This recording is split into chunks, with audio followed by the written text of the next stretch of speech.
afternoon, everybody. It is a pleasure to be back. I think I have a problem with my virtual background, so I'm like coming out green and brown. uh, I will try to go back to the usual um, without the background. I think I will try also to start screen sharing.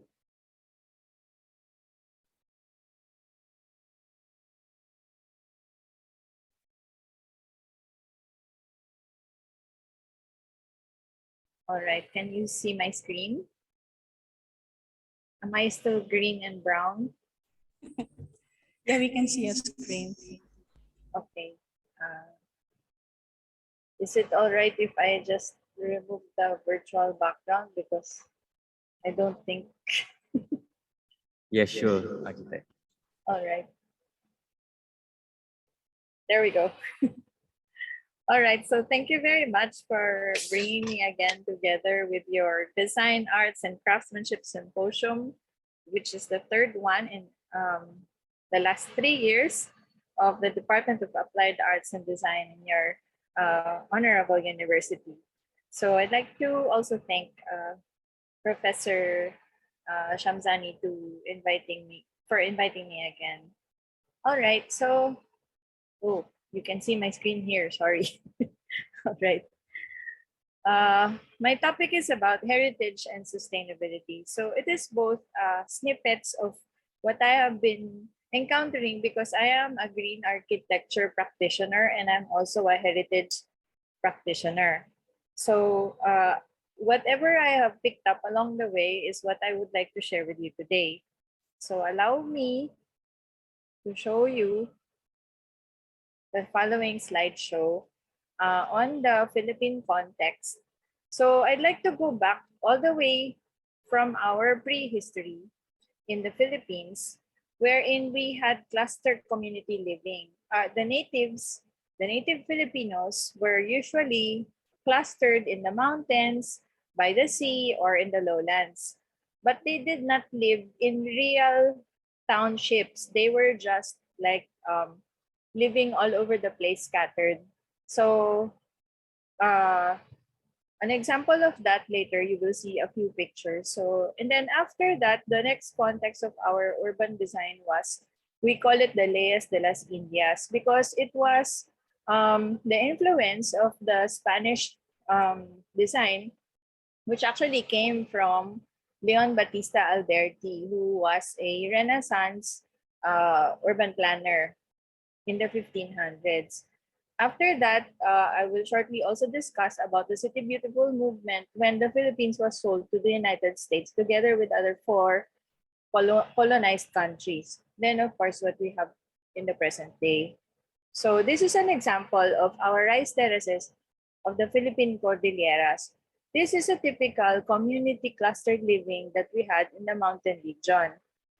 We also had our own communities by the sea, which is we call the Bajaus. I think you also have similar communities. And then we also have our lowlands. And then afterwards, we have the laws of the Indies coming in, wherein King Philip II developed a comprehensive guide for us comprising of 148 ordinances that aided all the colonists in locating their building and populating their settlements. It was actually very sustainable because the plan was it should be in an elevated and healthy location, not too much marshes and lagoons with poisonous animals. It was away from that.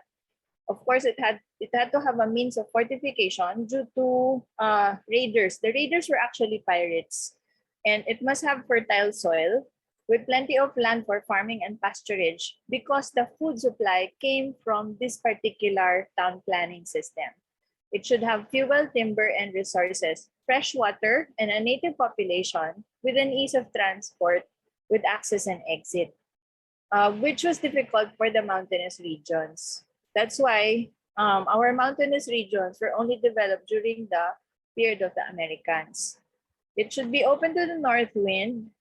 If on the coast, due to consideration should be paid to the quality of the harbor, so that the sea does not lie to the south or the west. So those are the supposedly general ordinances. During the American period, we had the City Beautiful movement, and this was, I think, in late 1800s. So our design in Manila, if you have ever been to Manila, you will see that it's very similar to how they designed the Washington DC, because it was planned according to the City Beautiful system. So if you can see here, we have the Lincoln Memorial, which is considered who he was considered a national hero of sorts in the United States. So this is a similar planning that they had for our luneta. Our luneta is basically this today. Sadly, our national heroes monument has a what we call pambansang photobomber. So we actually have a national photobomber, which is a building that destroyed the heritage vista of our national hero. It is very sad because the spirit of our new heritage law was not able to protect our heritage vista point. Okay, sorry, I think. So my slide was jumping. Okay, so this is a view of Manila Bay. If you have ever been along Rojas Boulevard in the Philippines, we have this portion wherein we can see the sunset.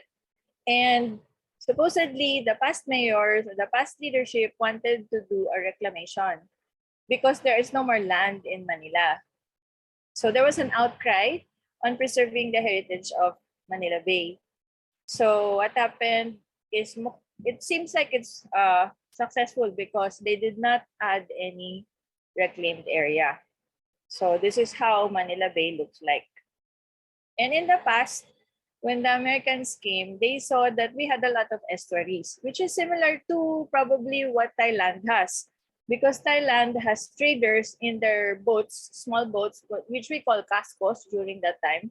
So these small boats had traders inside them. They would go along and coast along the estuaries and the riverine of Thailand, just as well as it was done in Manila. But there are now today, sadly, 17 estuaries that have been covered with land. So that's why also the flooding issues are also prevalent. So Americans considered Manila as the Venice of the East. They wanted to develop it as such. However, that did not happen. Sorry, my slide keeps jumping. So the Philippines, one of the Philippines' problem is also the earthquake and fire. For the fire, they started to stop using nipa palm, which is similar to the Southeast Asian structures, native structures. They stopped using those natural materials for the churches and for the civic buildings because of fire. And then also, there are also a lot of issues with earthquake. There's actually a long list of earthquakes in some of the records of the Spaniards. So we have 1645, 1880, and many more. This photograph that you see here is from the past in 1863 and 1880. However, it happened again in the Philippines in 2013.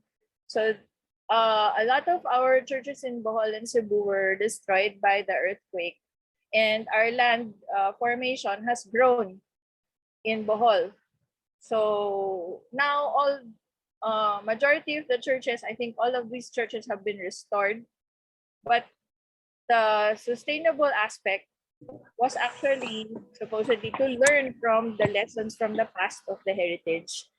So the idea was that this Dr. De Ayala came to the Philippines to help us do a review, which is called the Failure Mechanism Identification for Vulnerability Evaluation. It was done in 2013. It's actually a software that's supposed to help compute which portions of the structure project its failures in the structural aspect. So we need to do a lot of input, a lot of studies, a lot of drawings and measurements in order to understand and input all of this data in the software so that we know in the future which portions of the structure will fail.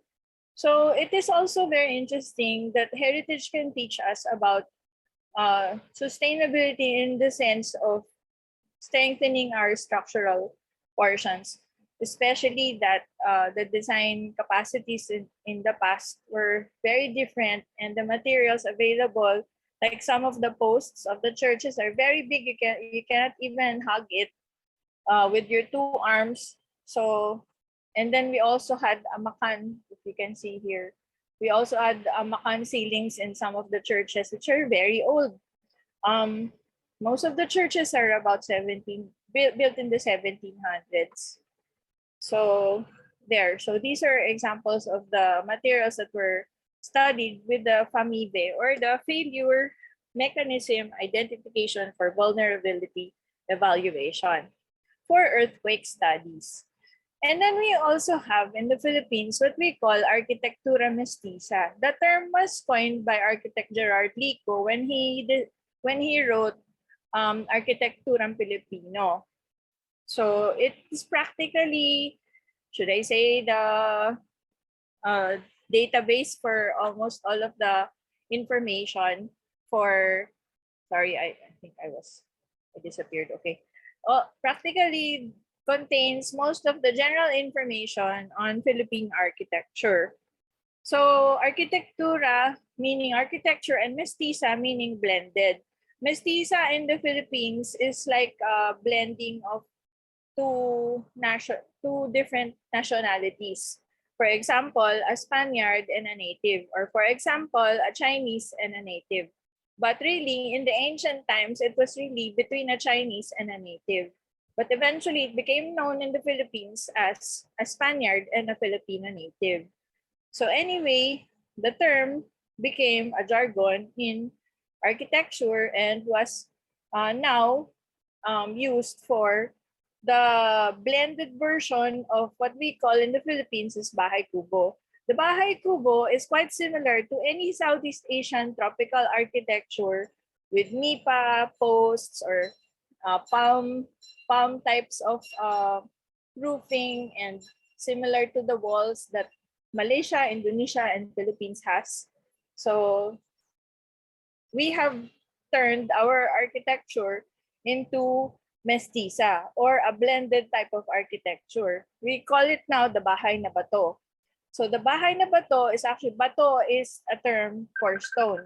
So this term now developed because we have converted our architecture into stone, because during the time that they had a lot of earthquakes and a lot of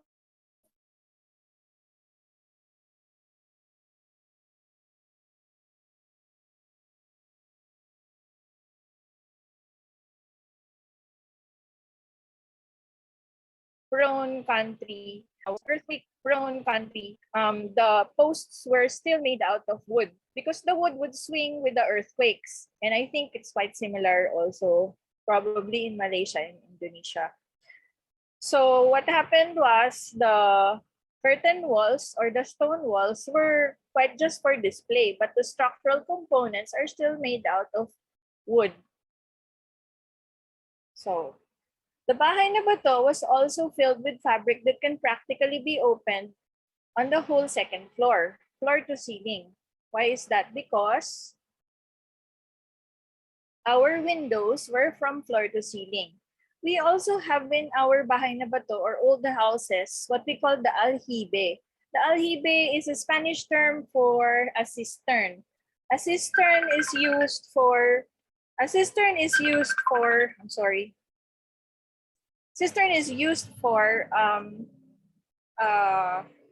water collection, because during that time there wasn't much water resource unless there was a well within the town or within the house complex. So what the people would do was they would collect the rainwater from their roofing, and then the water would go down in their gutter, and then the downspout would now collect all the water inside going towards the cistern. But before it goes inside the cistern, the rainwater collector would actually have a series of filtration system. So I'll try to show you a drawing. This is the filtration system that was used in the past, and it's very interesting how an old house would now have this filtration system filtering through 3 sections of brick chambers before it finally collects inside the cistern. The water here is used for drinking, cleaning, washing, and everything else. So there was like an in-house well inside the house complex, and it's called, for the whole thing, it is called the aljibe. Okay. A lot of our structures, major structures, usually have courtyards because of natural ventilation and cross ventilation. So this, I think, was applied whether the structure is big. The University of Santo Tomas main building is also designed this way, and this picture that is shown here is actually the Royal House or Casa Reales. And the design of our gobernador's house or the governor general, basically the person who was in charge of the whole Philippines during the Spanish colonial times as well as the American colonial period, usually stayed in a place with a courtyard in the middle because of the cross ventilation. Because we all know that we are in the tropical zone.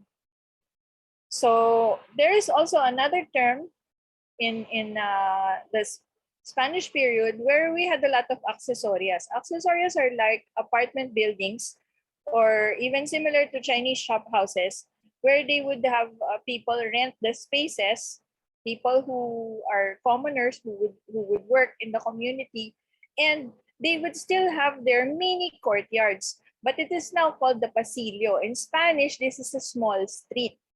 But sometimes if it is applied inside an accessoria or a small house, it is called a pasillo. Okay, another element that I have seen or encountered in a heritage house, which is also quite sustainable and applied in green architecture, is the double skin facade. But I noticed that in the olden times, they called it something else. Of course, it was called a volada. And its function was really quite strange. In the Philippines, there is a social strata of sorts. The well-off families would usually have their helpers that they allow for them to be seen with as kasambahay. We call it the helpers that can be seen inside the house and can be seen with them. So then there are also helpers that cannot be seen. So they are called kasambahay sa gigiliran. So they are like hidden, they are not supposed to be seen inside the house, and they only pass by the volada. So the volada, which turns out also like a double skin protection of the building, usually facing where the west is because this is the hottest portion of the house. So apparently it helps in protecting for anti-glare and also additional layer for heat control instead of what we have today as double glazing or double skin facade. So this is a picture of one of the old voladas. I think this was taken in Bohol before the earthquake, way before the earthquake. Okay, and then as I mentioned before, the bahay na bato or the old houses in the Philippines, which are made out of stone at the lower portion. The second floor is usually where the families live. The lower portion is where they keep all their storage for their rice or for business or sometimes their offices. Since this is an evolved version of the bahay na kubo, which is the tropical southeastern house made out of nipa and bamboo, the lower portion were also functioning the same way, but sometimes they took care of animals. So now a little bit more modern version, which is the bahay na bato or house of stone, we have the second floor would always have 3 levels of windows. the three levels of windows. One is the ventanilla, which is the lower portion of the window, which can be opened. And then the second window, which is actually called the bintana, because this is really the main window.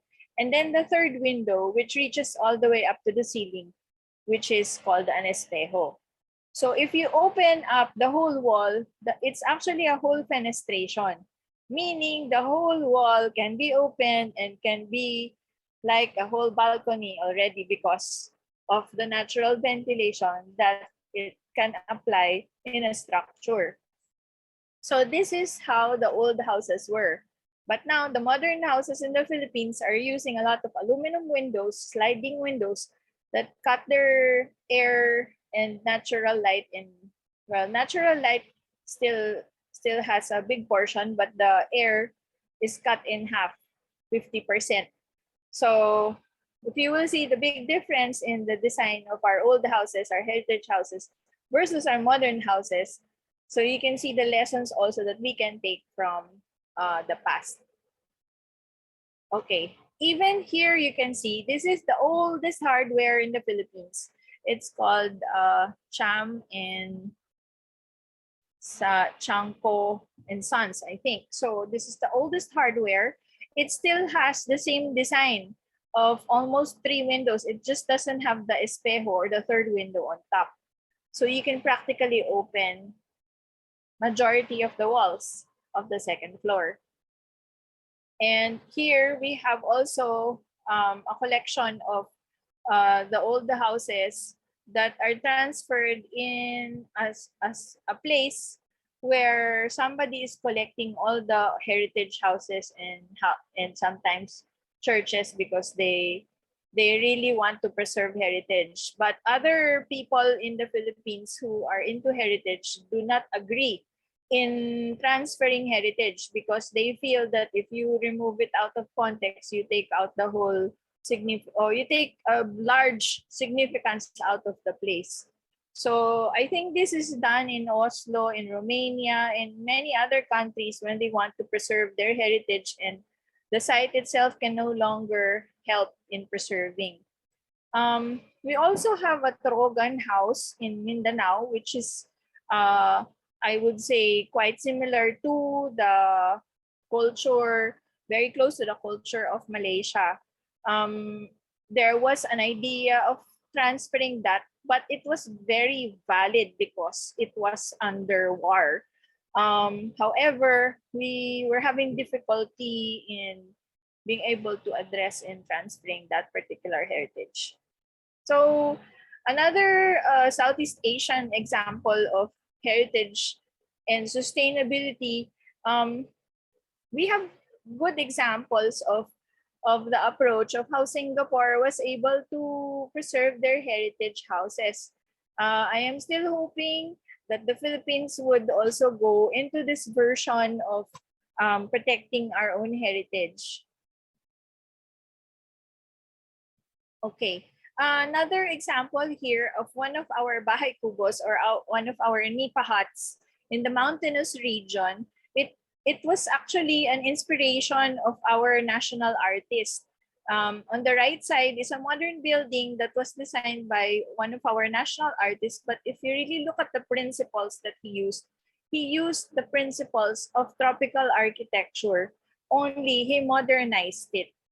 So the silong or the lower part of the house where we used to take care of the animals and keep it as storage was actually emulated with office windows at the lower portion of the building. And then the upper portion of the building was converted into more offices, but the windows are also highly protected with a very, very large overhang, which is also quite similar to our native houses. There is so much lessons to be learned from the past, from our indigenous architecture that can be converted and reused in our modern applications. So I think that's why I'm just trying to look at the snippets or the little portions of trying to connect heritage with sustainability. And these are some of the ideas that I have been able to connect in our architecture. So there is also such a thing as a spirit of the place that we call in the Philippines. This is a tree that was tried to, well, our DPWH, or what we call the Department of Public Works and Highways, have tried to cut it off many times over.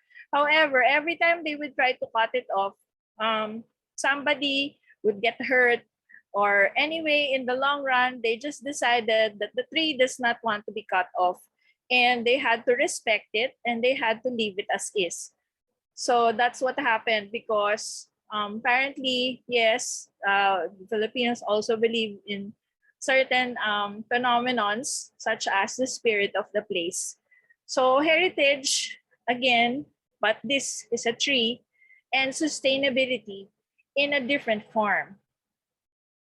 So moving forward, this is the town wherein it's called actually Las Casas De Akuzar, where he buys all of these heritage structures and transfers it in one place. Just like what we saw a while ago, he preserves it and takes care of the heritage, and it's now a tourist spot in the Philippines. So again, this is a major issue amongst heritage practitioners because they don't believe in transferred heritage. Okay, other issues that we encounter in caring for heritage and trying to preserve it and trying to maintain its integrity. These are some of the elements that destroy our heritage. We have efflorescence. We also have intrusive elements. Sorry. Why is it jumping?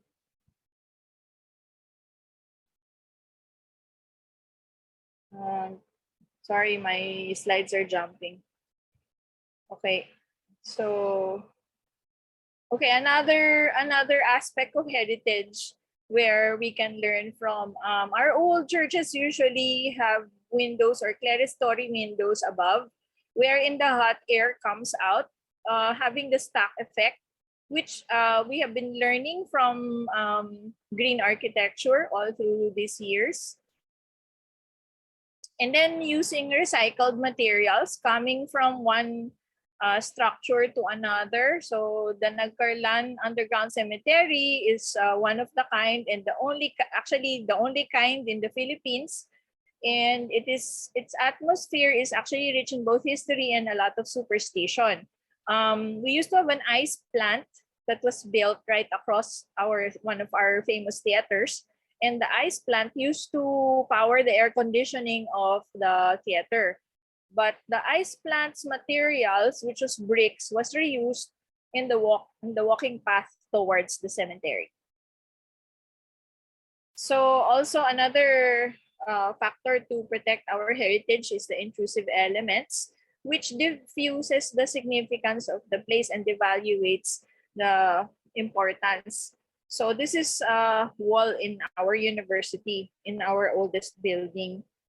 And I think now everything has been removed.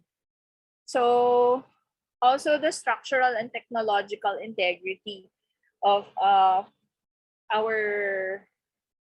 old university building. It was designed because of the experience of so much earthquakes in the Philippines. The priest that designed this particular school particularly designed it in 42 independent units, even if he put it on top of right smack in the middle of a river that was recovered. He actually designed it to be earthquake proof. So this is probably what we would consider as one of the most major earthquake proof buildings in the country in the past. So it's a structural and technological, it has a high structural and technological significance.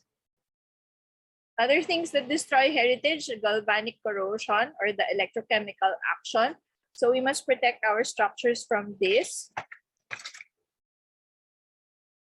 And also exfoliation. This is basic. We just need to maintain the structures from peeling, swelling, scaling, which happens to any stone or concrete material caused by layers of physical weathering. Okay, so another portion of the American colonial architecture, they also designed portions of our spaces into sports and recreational activities.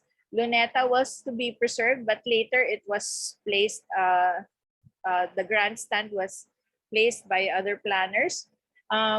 It was designed to have three-lined boulevards along the bay, beginning from the park, dominating it by a magnificent hotel, and coming up with breathing places for people. The banks of Pasig should have shaded drives beginning as close to the fort, and 9 parks were to be distributed. Apparently, this did not happen anymore along the way. So this is the Luneta Park. So this is the Agrifina Circle, and it connects to this portion, which is actually, of course, the cinema period, the Hollywood period in the Philippines when they started to bring in films. This is the prison in our center town, which is also a heritage site. It's the oldest prison, but you can hardly recognize it. It looks this way now, but today it's very different. And these are the design of the structures. It had awning windows. Again, it is also what we call arquitectura mestiza, which is blended architecture, because this kind of windows are made of capis or mother of pearl. Oops, sorry. And then, sorry, just for you to appreciate, or maybe that's the wrong term, but for you to understand what happened to some of our heritage, this is Bureau of Prison in Manila. You can see the garitas on top where these are the watchtowers. But today, you can hardly see anything recognizable at the Bureau of Prison. I don't know if you can recognize, you can still see that it is the Bureau of Prison because it's high density. So many people live in this area, and it has turned into this already. So I hope our government would be able to address this issue as well. Sorry, we have 1 minute. Possible? Okay. Okay, so this is the Metropolitan Theater that was designed in the American period. It's Art Deco, but it is Philippine stylized by Juan Arellano. I used to work under the government, and this was my project. We were designing it to be sustainable. We wanted to reuse the energy, solar power, not to be flooded because we are projecting about 1.5 meters of flood in the following years to come. However, due to political issues, it hasn't been followed. So anyway, so these are examples of other sustainable materials in the Philippines. You have the natural materials.